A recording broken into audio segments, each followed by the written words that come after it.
Okay, Yom Rishon, today's Sunday. And it's Chaf Aleph Oder. Ach. You should know in the Welt, today is the yahrzeit of the Rebbe Melech. Rebbe Melech from Lezhinsk. And they make pilgrimages. You should know it's a big business for travel agents. In Eretz Yisrael, because first of all, he was a very big tzaddik. The Rebbe Melech is called, he's the Rebbe of all the Rebbes in Paltiel. He was a contemporary of the Alter Rebbe. He was a chavra of the Alter Rebbe. He passed away much before the Alter Rebbe. He passed away in Tov Kuf Mem Vov. That's 1786. Alter Rebbe passed away in 1813, on the precipice. Alter Rebbe was probably a lot younger than him. Alter Rebbe was a very, very close friend to his younger brother. Reb Zu Shehana Paul and Rebbe Melech were two brothers. And they were very different.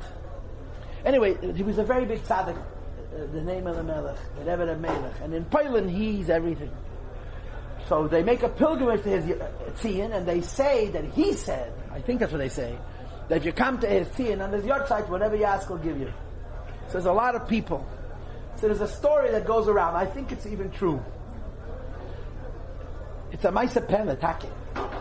That there was a Yerushalayim Yid, Chassidish Yid, who was a travel agent, and one of the things he would arrange were these trips to the Rebbe Melech Tzion for his yahrzeit. Anyway, he had an acquaintance who was, I don't even know if they were from, but they were certainly not Chassidic inclined, that were childless. So he came to the man and he offered that he should travel to the Rebbe Melech yahrzeit on Chaf Aleph Oder. It's a school for all good Sachen. So he says, I'm not into that stuff, don't bother me. So he said to him, I'll make a deal with you. I will pay the entire expense. Won't cost you a dime. I'll pay for your travel, I'll pay for your hotel, but at night, that when you have a son, I will be the Sandik, and his name is going to be Elimelech. He believed in the credibility of this like you believe in the tooth fairy. So he agreed. And he went. And guess what happened? All of a sudden, his wife is with child, yeah? And he says to his wife, this kid's going to be Elimelech. That's not exactly a modern Hebrew name. That's 3 syllables too many. She says, are you nuts? Are you crazy? An Israeli kid, 1 syllable, 2 syllables maximum. He says, I made a promise. And she says, you're not going to keep it. Anyway, as the pregnancy wore on, this travel agent called to remind them of the debt. A, he's going to be Sandik. No problem, he can be Sandik. And B, it takes Elimelech. Oh, no. So they had a whole discussion.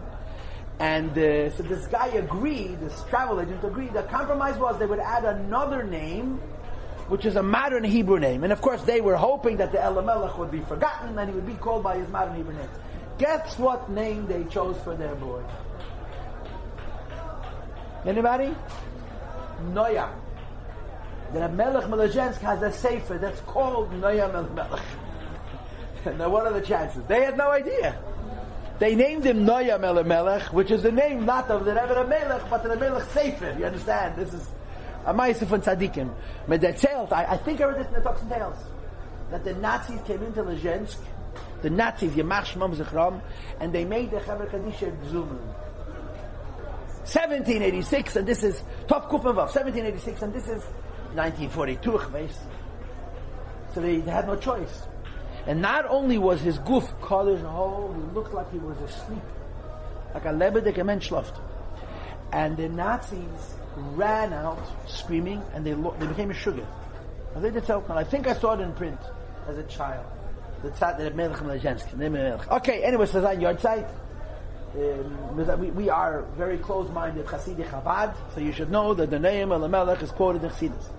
There's very, very few of the Pelish Gute Yidden, of the Chassidish Rebbes, that are not from Chabad, that the Rabbeim quote. Mamish, it's a handful of Sforim that are quoted. The Kedusha's Lady is quoted, the Meditchevet is quoted, of course. The Chernobyl is quoted, the Meidinaim, the Nocham Chernobyl is quoted, and the name of the Melech is quoted also. Think of Yikach Kedach. He's quoted in Chassidus, the name of the Melech is quoted in a certain place in Chassidus always, more than once or twice. So today's his yahrzeit. So we mentioned him will be a chus for all of us. Now we're learning Tanya, and we're learning Perek Aleph. We're on page 10 by the 2 dots, which means we read almost the whole daf. Now, what have we done? What have we done? What we've done is as follows. We learned a bunch of Gemaras. And the way I learned it with you, the way I taught it to you, is that the Alter Rebbe, who is writing a Sefer of Musar, a Sefer of Avodah, based on the principles of Pnimiyas HaTeira, of Nishmos HaDeiraisa, should have started with a Kabbalah source. Right? The Tanya is a Sefer of Pnimiyas HaTeira. He should have started Isa B'Zeyer. Ra'imhem ne Pashas Mishpatim, that a Tzaddik is Kach V'Kach, and that a Rosh is Kach V'Kach, and a Beinani is Kach V'Kach. But the Alter Rebbe doesn't do that. He dafke wants to start from the Gemara, from Nigla de Teira, and we spent a lot of time discussing this philosophy in the words of the Rebbe to show that Teira Achas L'Kolona, even though it looks like the Teira has various levels, it's really one and the same, and that there is links between a lower level of Teira and a higher level of Teira. So in order to make his case, the Alter Rebbe starts off by bringing the Talmudic, the Nigla definitions of Tzaddik Beinani Rasha, and specifically of Tzaddik V'Tevle, Tzaddik Gomer, Tzaddik V'Rale, Tzaddik She'eni Gomer, Rasha V'Tevle, Rasha She'eni Gomer, Rasha V'Rale, Rasha Gomer U'Beinani, Alpi Nigla, and then he brings the Gemara in Masechta Brachas, and another several Gemaras, and shows that in the Gemara itself there's contradictions. In the Gemara itself, forget about Kabbalah, forget about Zohar, forget about Pnimis HaTeira. In Gemara itself, there's contradictions. In the Gemara itself, you have the classic definitions. What are the classic definitions? That Tzaddik is more than 50% good, or Rosh is more than 50% evil, and so on. Now wait, what are the classic definitions based on? So the Alter Rebbe taught us last time we learned, which was 2 weeks ago, that this is Shem HaMushal. All over the Shas, and all over the Shas means virtually in every place in the Gemara. You speak about a Tzaddik and a Rasha and a Beinani, you're not using the word Tzaddik Beinani Rasha precisely. You're borrowing the word. Now why would the whole Gemara speak about Tzaddik Beinani Rasha in a borrowed way rather than in a precise way? And the answer is because it's Tzaddik Beinani Rasha in Din. In judgment, one of the things that happens to a person, whatever it is, every day, every year, every lifetime, and so on, is judgment. And nidin acharube, when it comes to judgment, whether neshama goes to Gan Eden or neshama goes to Gehenna and so on, is based on a majority. So, b'derech klal in the Gemara, when they speak tzaddik beinani rasha, they're borrowing the terms. They're using the word tzaddik, as they say in American, and not guilty. They're using the word rasha, as they say in American, guilty, and using the word beinani, as they say in American, a hung jury, undecided. You can't make like that. Totally. So the Rebbe says, in the Gemara itself, we can see from the contradictions in the Gemara that this is how it is. That in the cases, and in most cases, where they use the word tzaddik beinani rasha, about majority they're talking about Shem HaMush, what's a Jewish judge. And then there is this Mahus Madregas Beinani. There's Mahus Madregas Tzaddik. There's Mahus Madregas Rasha. Or to say it in different words, there's Amitis Shem HaTeir. The Alter Rebbe has different words. Amitis Shem HaTeir v'Hamayla of Tzaddik Beinani Rasha is altogether different. And there's Gemaras to support this as well. In other words, what the Alter Rebbe tries to show us, that it's not a Gemara against the Zohar, it's a Gemara against the Gemara. Which Gemaras support the Shem HaTeir, the true use of the word Tzaddik Beinani Rasha? So the most important one is the Gemara in Masechta Brachas. Tzaddikim Meitatev Sheiftan, the Shoy Meitara Sheiftan, Bein Mezaveh Sheiftan, and of course the most important words are the last. Omar Rabbi Kegeina No Beinani. Rabbi says Kegeina No. For example, I am a Beinani, and of course Abaye says to his Rebbe, Leishovek Mar Chaye Lechol Beria. You're not letting anybody else live. If Rabbi Bar Nachmani is a Beinani, then there's no tzaddik in the generation. There has to be tzaddik in the generation. And then there are other Gemaras which support the same idea, including the Gemara about Iyeh, Brasa Tzadikim, Brasa Rishoyim, that Hashem created two types of people. Some people that are going to remain Beinin in their whole lives, and other people that have the possibility to become a tzaddik. So the Alter Rebbe begins the Tanya with Gemaras. And he shows us that in the Gemara itself you have what amounts to Shem HaMushal and Shem HaTayah. The borrowed uses of the words Tzadik Beinani Rosh and Tzadik V'Tevle and Tzadik V'Rale and Rosh V'Tevle and Rosh V'Rale Beinani is din, judgment. But the precise, the correct, the use of the word Tzadik, where the word actually means Tzadik, and the use of the word Rosh, where the word actually means Rosh, and the use of the word Beinani, where the word actually means Beinani, is also found in the Gemara, but not that often. In a number of places, particularly in the Gemara in Brachas and so on, where tzaddikim are judged differently. So we spent 2 classes learning the Nigla. And in the course of these 2 classes, we talked about Tzadik V'Tevle, Tzadik Gomer, and Tzadik V'Ral, Tzadik Sheni Gomer, and so on in Nigla detail. Now we're going to learn the same thing again, but in Zayar. In other words, we spent 2 classes showing how in the Gemara there is an opening to the Hasidic idea of Tzadik Beinani and Rosh. But the Alter Rebbe throws in one line. Uberayim nehemne pashas mishpatim pirish Tzadik v'rale sharash abein kofaf l'tei. Uberayim nehemne pashas mishpatim pirush Tzadik v'rale sharash abein kofaf l'tei. And in the Haggah on top of page 10, and we don't learn Haggahs, the Alter Rebbe also says at the end of the Haggah, Kameshikoso Uberayim nehemne pashas mishpatim pirush. In other words, the Alter Rebbe begins with Gemaras, but where is the Alter Rebbe headed? The Alter Rebbe is headed to Hosea. Even though he finds a basis for the term Tzadik Beinani Rosh and Gemara, he's headed to this Zayah, and I made copies of the page and actually handed them out. You have in front of you a page of this Rai Mehem. Now I don't know yet if I'm going to learn it with you, I'm not going to learn it with you, but I spent the time preparing it, and I numbered the lines 1, 6, 11, 16, 21, and 26 to help us navigate. If I'm actually going to read pieces of it, I wrote numbers on the lines. This is the source of the Tanya. This Shtikel Zayar, which defines Tzadik and Beinani and Rosh. So what do I want to do right now? What I want to do right now is give you the Hasidic definitions for Tzadik V'Tevle and Tzadik V'Rale and Rosh V'Tevle and Rosh V'Rale and Beinani. In other words, in the earlier classes we spoke about the Nigla. What does Chassidus say about Tzadik V'Tevle? What does Chassidus say about Tzadik V'Rale?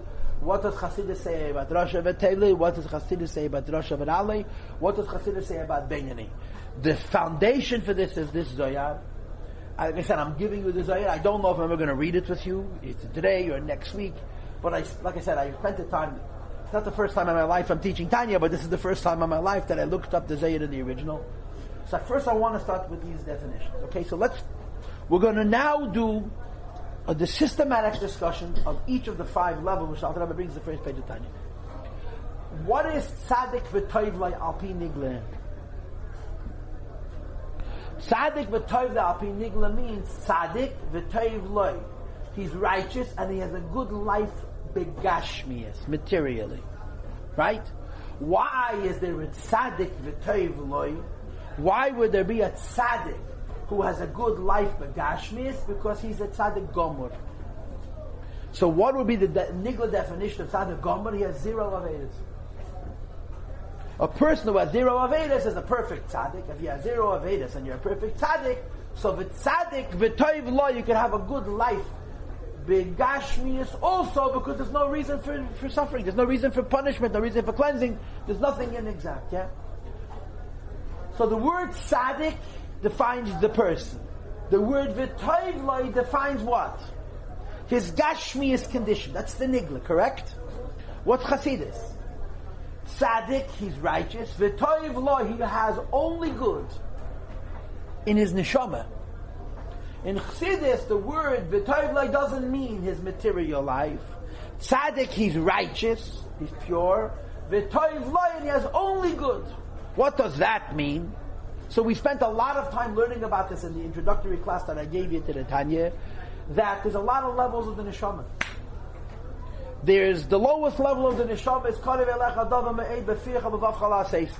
Above that, there's something called Me'ever Layam, which is the Midas. Above that, there's something called Bashamayim, which is the Meichel. Above that, there's something called Rechoike, which is Kesed. Above that, there's something called the place, which is Primis HaKesed. There's a lot of levels of the Neshama.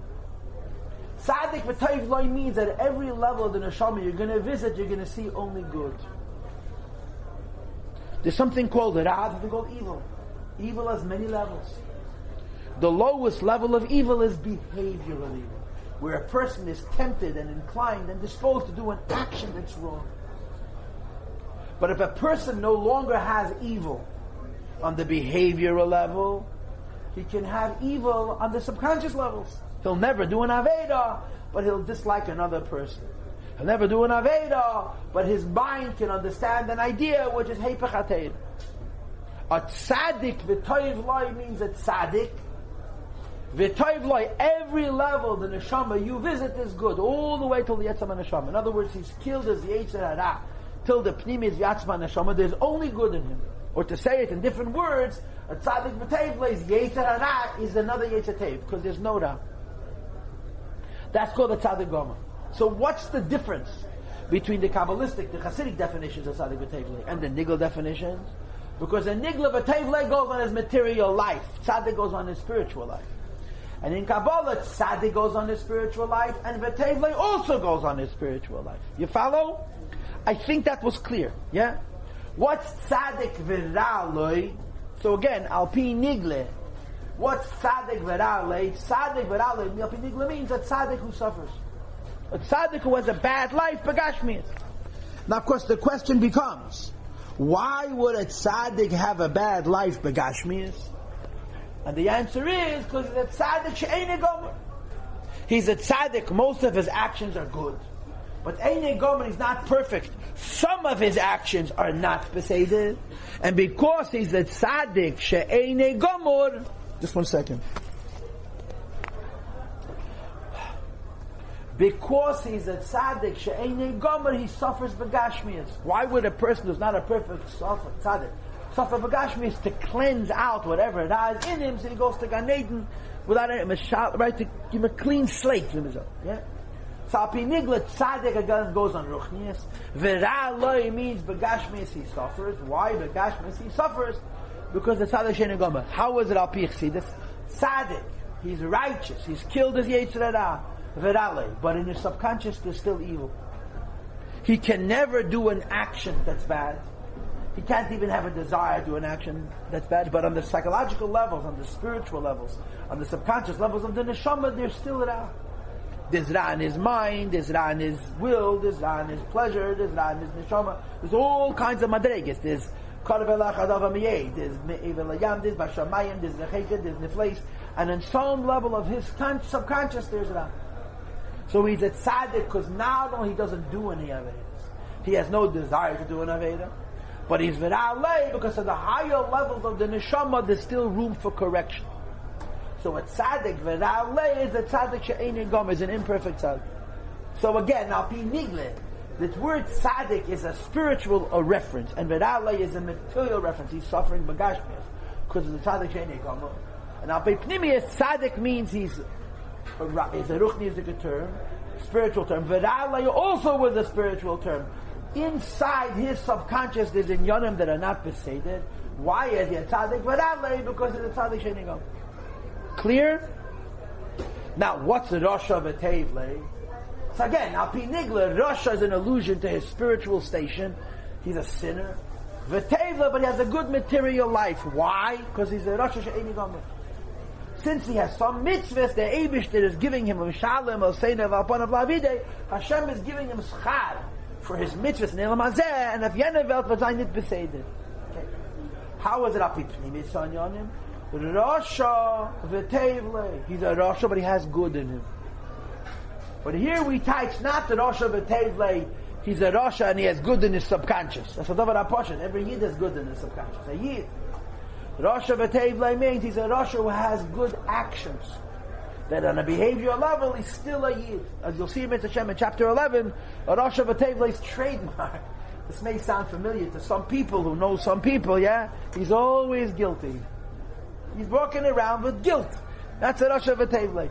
So there's good in him. And the good in him shows itself on a behavioral level, on an external level. So even though he's a Rasha, he does Averis, V'tev lei. There's a lot of good in his behavioral level. Allah has come of a kama on the subconscious level. So he's a Rasha, she'ene gomer. He's a Rasha because he has Averis. But eine gomer is not a complete Rasha because good still comes out of it. So now, what do I want to add to this? What do I want to add to this? Based on what we're going to see later on in the Tanya, that to be a Rasha, it's enough one Aveda until you do Tshuva. One Aveda makes you a Rasha. And they say it in Peirik Aleph, yeah. One Aveda makes you a Rasha. You do Tshuva, you can become a Tzaddik at Yentake. But one Aveda makes a person into a Rasha. Why? Because you behaviorally went against the Ratzon of the Eibishter, that's a Rasha. But a Rasha v'teiv lei means a Rasha who's still very Jewish. There's a lot of good in him on a behavioral level. What's the Rasha v'ralei?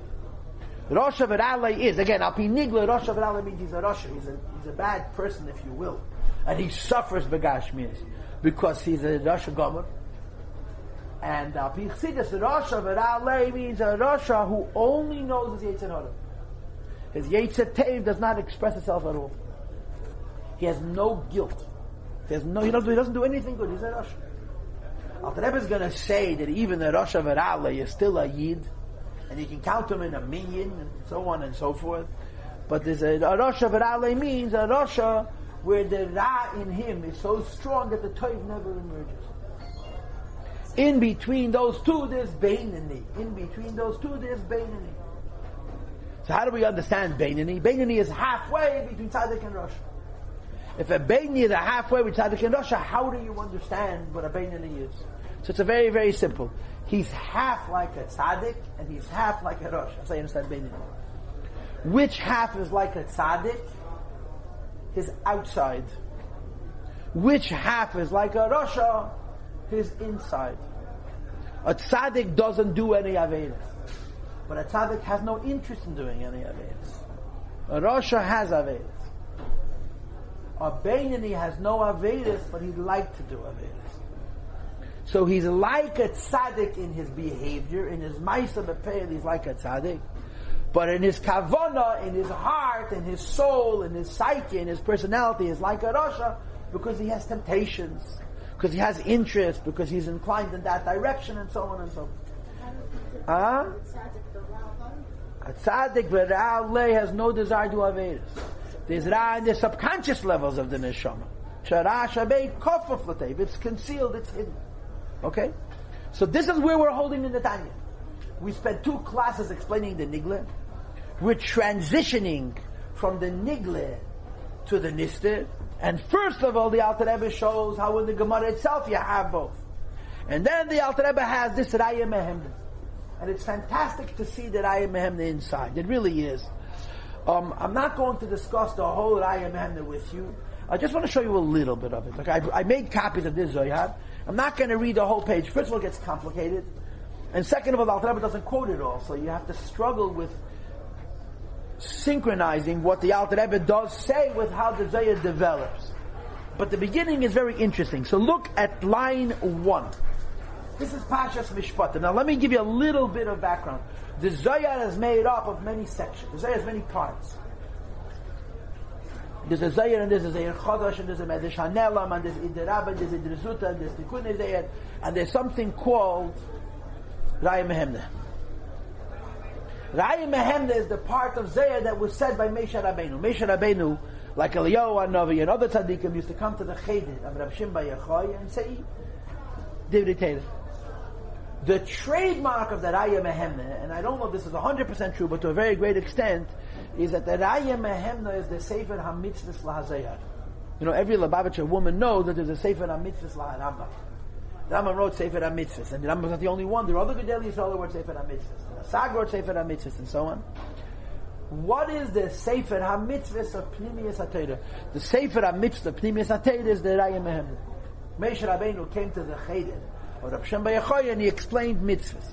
And when, of course, when the Zohar was organized, they put the Raya Mehemna, each mitzvah, in the correct parsha. You know, if you look in Dvarim, if you look in Zohar Parshas, the Sefer Dvarim, you don't have to look. There's parshas, you have no Zohar whatsoever. You have just Raya Mehemna, just mitzvahs. Sefer Dvarim is full of mitzvahs. So certain pashas in Sefer Dvarim where the whole Zayar is Raya Mehem. Pashas Mishpatim is full of mitzvahs. So because Pashas Mishpatim is full of mitzvahs, so there's a lot of Raya Mehem. So let's read Midvar Sheket Tirchok V'nochi V'tzadik Al Tareg V'gem. Midvar Sheket Tirchok means you're not allowed to tell any lies. And then it says you're not allowed to kill a clean or a vindicated person. So the Zayar Taiki, you see what I'm reading? Line 1 from Danet. From the note, I wrote 1 on your margin. Pekuda, it's a mitzvah lahashveis habalei dinim, that when you meet two people in a court of law, treat them the same. Ulehisrachek midvar sheket, to stay away from words that are a lie. Translates the Zayar, what is the meaning? Words that are a lie. The leyemrun masei ponim yesh b'davar. Nobody should be able to say you have a favorite. So what's the type midvar sheket? Midvar sheket here doesn't mean don't lie. Midvar sheket here means don't allow that from your actions a lie should be told. What would be the lie? I came into the court of law with Pliny ben Pliny or Pliny bas Pliny, Pliny bas Pliny, and so on, and he liked the other side better. Le yisafarim, no favorites. In a court of law, so one of those mishnayos in Pirkei Avos, it should make you nervous. It says, "Kishayu b'leidinim engdim lefanecha yu beinecha k'rishayim." If you're at off and you're presiding over a din Torah, you have to look at both people as rishayim, as they state in Pirkei Avos. So imagine a very prominent member of your community, maybe I guess a Talmud Chacham, is having a vikuach with his neighbor over I don't know what, over who should shovel the snow on Tuesday, and they're screaming at each other and they're arguing. And the Rav, maybe younger than both Balei Din, he has to look at both of them as a Rishonim. Of course, the end of that Mishnah, in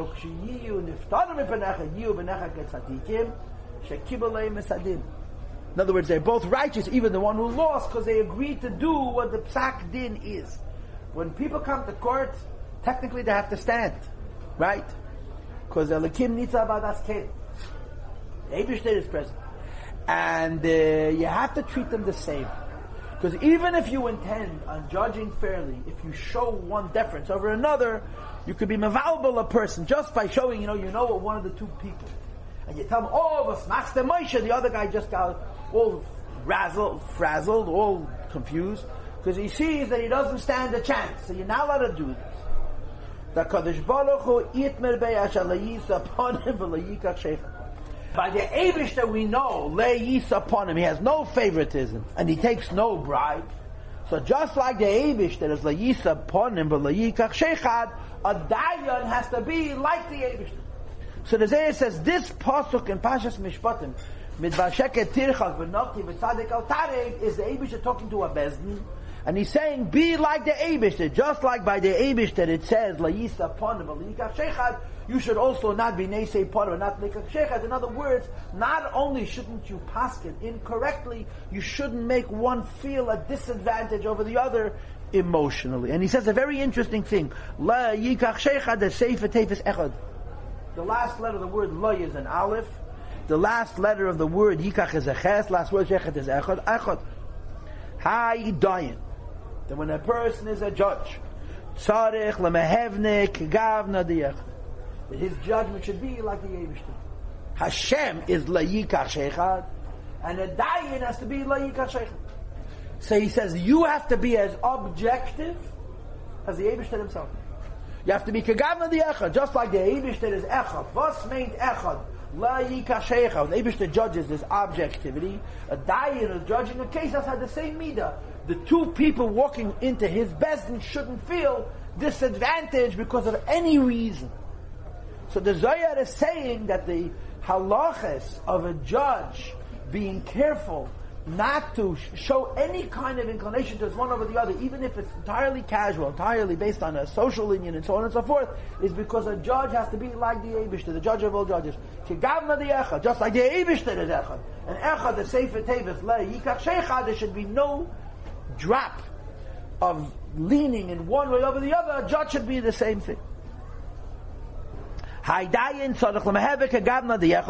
yid has to be, a judge has to be, I'm 4 lines in, line 4. Like echad, the iyu ad Hashem echad, which is Hashem echad, the layikach shechad, Hashem cannot be bribed. The Yehei Ihu b'diyuknei, the physical judge should be like the Eibishter, as the Eibishter judges, ubedina, and in judgment, line 5, which is the line before number 6, as you can look inside, lahashes travayu ke'echad, both balei dinim have to be exactly equal. V'layata dina l'do yater min do. You're not allowed to lead the judgment to the direction of one over the direction of the other. Ela b'tiklo chad, one measure, tiklo word mishkal, one scale. Adi yikablun dina, so that they'll be able to accept your judgment. I'm on line 6 now. Ulebaser kol chad itedan kafum avdahi, and then accordingly each one will be judged according to his actions. So the Zayar begins. This is Raya Mehem the Meisha Rabbeinu talking about the mitzvah of midvar sheket tirchak. What's the title of sheket tirchak? Not that you should lie. Sheket tirchak means there shouldn't even be a sentiment, a regesh, any kind of feeling which can bring to hepech ha'emes. And what is that? La yikach shechad. You should be echad b'echad. You should be as objective as the Eibishter is and not showing favoritism. This is judgment. Why? Because you have two combatants, two people. So v'hemshech to this halacha, the Zayah now continues and he says, "V'ukmua moreh masnis," and we learn from the masters of the Mishnah, which means in the language of the Zayah, it's Teresh Shabal Peh. And if you look in footnote Hey, it's Mitzayin to the Gemara in Brachas that we just learned inside. Sadik Yetzer Hateiv Sheftei, Rosha Yetzer Hara Sheftei. This is the Gemara in Brachas. The Zayar is quoting the Gemara. I want you to understand, the Zayar is older than the Gemara. The Zayar was written before the Mishnah was written. And it's for sure written before the Gemara was written. So the Zayar is quoting a Braise, which would appear in the Gemara. I don't even know what's a Braise. But the Zayar is writing something that hundreds of years later would appear in the Gemara. A Tzaddik is judged by his Yetzer Teiv, a Rosh is judged by his Yetzer Hara, and a Beini is judged by both. Now, what's the connection? The connection is, how can somebody only be judged by one? How can someone be judged by both? How is it possible? If, when a person is judging, there's an inyan from La Yikach Sheichad, and La Yikach Sheichad is Rosh Hashanah Tevis Echad, that they have to be perfect, and you have to be Gavna the Echad, like the Eibishter himself. What does it mean, Tzaddik Yetzatev Sheichad? How could it be a person is judged and only one judge? Only one voice? How could a person be a Rosh and be only one voice? Beinani Zevazeh Shefta makes sense. Right? Why? He's a person. And there's two voices. One voice says guilty. One voice says not guilty. One voice says Zakai. One voice says Chayiv. And they're equal. Why? La Yikach Sheichad. So the Zohar brings this Gemara, or he calls it this Mishnah, behemshech to this idea that a person when he judges has to be like the Eibishter. And when the Eibishter judges, there's absolutely lo yisaponim, it's absolutely objective. Lo yikach sheichat sefer tevis echad, and a judge begashmis has to be like the Eibishter. So it makes sense. A person comes to court of law, there has to be as much possibility of being chayiv as zakai, as it says beinim zeh v'zeh sheftan. But what about tzaddik? What about the Rosh? So the Rebbe continues. Man de ihu me'ilone de chaye. When a person comes from the tree of life, and the tree of life in Hebrew, as you know, it is Eitz HaChayim. Eitz HaChayim means he comes from Atzilus. Moreover, Eitz HaChayim means he comes from the level of Atzilus, which is Ein Seif. Says the Zayar lays din the cloud. There's no judgment at all. And this is the teretz to the kasha. If the way the Eibishter made his world, everything, every judgment has to be fair, how could there be a human being that you say Yetzer Teiv Sheftei? So the teretz is because there is no Yetzer Hara. This is not inobjective. This is not the Hepech HaEmes. This is not Yikach Sheichad. Oh, I like him, so I'm only going to judge Yetzer Teiv. No, there's simply no Yetzer Hara. And if there's no Yetzer Hara, it's mitan emes that he judged by one person. In other words, the way we're learning the Zayar, and I think there's a pshat in Zayar, that the only part of this statement that makes sense is Beinani Zevazeh Sheftan. Right? Since the Zayar connects the word Sheftan to judging a person, whether he's Zakai or Chayiv, guilty or not guilty, vindicated or not vindicated, and it says you have to be Echad be'Echad like the Eibishter, how could it be only one judge? And the answer is because there's a concept of a human being that there's no other side at all. Leis lei yetzer hara. There is no yetzer hara. I'm on line 8. V'do tzadik gomo. This is a perfect tzadik. V'do tzadik v'tev lei. This is a tzadik who has only good. That means to say that if you'll go into the pnimius of the tzaddik's neshama, as deep as you'll go, there won't even be bedakas, the dakas ra. There's no evil on any level of the neshama of this tzaddik. It's a lakus, it's pshitus, till atzmas amhus. Okay? V'leis teiv ela teira. And teiv means the teira. In other words, teiv means a lakus. And he brings the pasuk, ki lekach teiv nasati lechem teirasei al tazevu. Okay, so the reason he brings teira is because teira is mavura. Teira is a lakus beyetzem. So what's the taichet tzaddik v'teiv lei? A person who's being judged, and there's no two voices, and it's an objective judgment. Why is it objective judgment? Because there's zero doubt. Okay? What about tzaddik v'ralei? I'm reading on. Yeah, I'm reading now line 10, which is the line before the number 11. What's tzaddik v'ralei? He says the Isaiah mesita the eitz hadas tevera. He's also a tzaddik. But it's the madreg of eitz hadas tevera. Das tevera doesn't mean that you have actual ra, but it means that you can entertain ra on a theoretical level, in your mind, in your heart, in your soul. V'amai ikri tzaddik.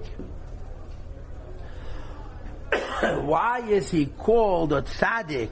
Boser derale. If he has evil inside of him, the iyu yetzer hara, which is yetzer hara. Why are you calling him tzaddik? If he's a tzaddik v'ralei, why are you calling him tzaddik?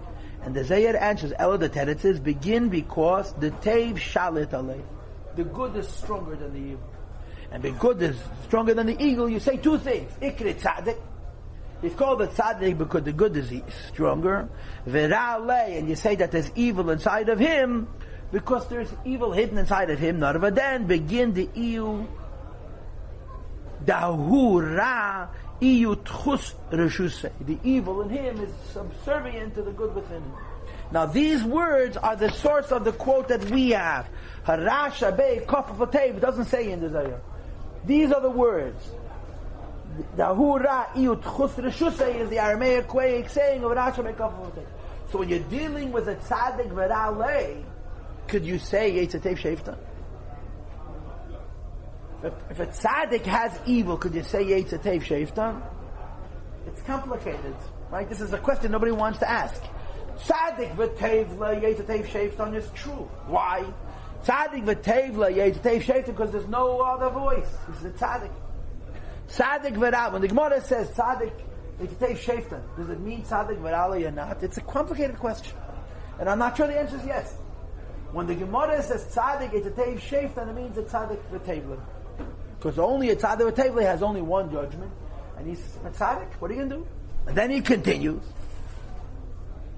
and he talks about Russia. Okay, and I'm going to stop right here. I'm not going to read any further. If you want to read more Zohar, you're welcome to take this page home and enjoy it.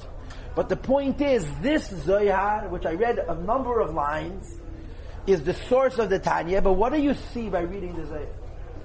You see by reading the Zohar that the Zohar is connecting these definitions to Mishpat and to Le'ikach Sheikha. So therefore you know that this is very, very, very precise. It's very exact. This is not euphemistic. It's not the ruchnistic. It's very, very precise.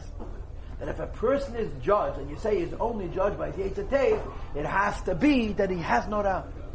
Because if he has even a drop of ra, is judged only by his Yetzatev, that's masiponim. That's yikach sheichet. That's mivar sheket tirchot. It's no good. No kivitzadik al tzaddik. And the same is true Rasha. You understand? What's like Rasha v'tev? Rasha means does avedas, but he still has good in him. And therefore, even though he's a Rasha, he's judged by two voices. When it says in the Gemara in Brachas, and the Zayah now quotes, what's a Rasha? Yetzer hara sheftan? What does it mean, Rasha yetzer hara sheftan? A person is judged only by his yetzer hara. How could a person be judged only by his yetzer hara?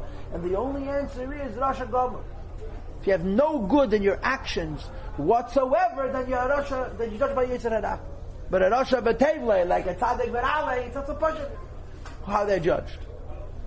But the bottom line is the understanding of the word sheftan in this Zohar is saying, in order for you to be, objective judgment must involve two voices. And if objective judgment does not involve two voices, there's only two possibilities. Number one, it's not objective. And number two, because there's no bad, or there's no good. And in Russia, outside of there could be no bad, no whatever. But in Russia, there's always that.